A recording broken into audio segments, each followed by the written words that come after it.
ఒక గ్రామంలో పురాతనమైన హనుమాన్ ఆలయం ఉంది.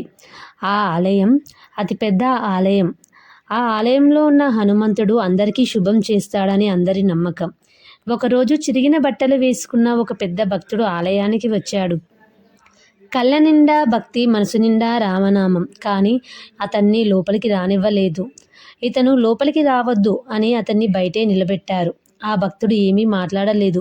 తల వంచుకొని ఆలయం ద్వారం వద్దే కూర్చున్నాడు. ఆ రాత్రి ఆలయం తలుపులు ఎవ్వరూ తాకకుండానే బలంగా మూసుకుపోయాయి. పూజారులు భయంతో వణికిపోయారు. దీపాలు కూడా వెలిగిపోకుండా ఆగిపోయాయి. అదే రాత్రి గ్రామ పెద్దల కలలోకి హనుమంతుడు గర్జిస్తూ వచ్చాడు.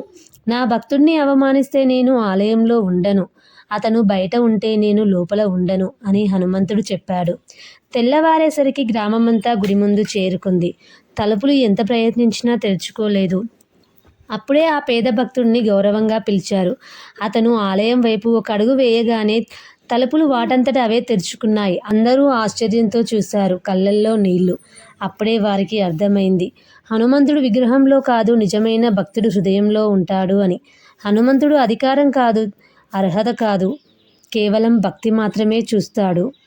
జై హనుమాన్. ఈ వీడియోని షేర్ చేయండి. అలాగే హనుమాన్కి ఒక లైక్ చేయండి. జై హనుమాన్ అని కామెంట్ చేయండి. మరిన్ని మంచి భక్తి వీడియోల కోసం ఈ ఛానల్ని సబ్స్క్రైబ్ చేసుకోండి. Thank you for watching.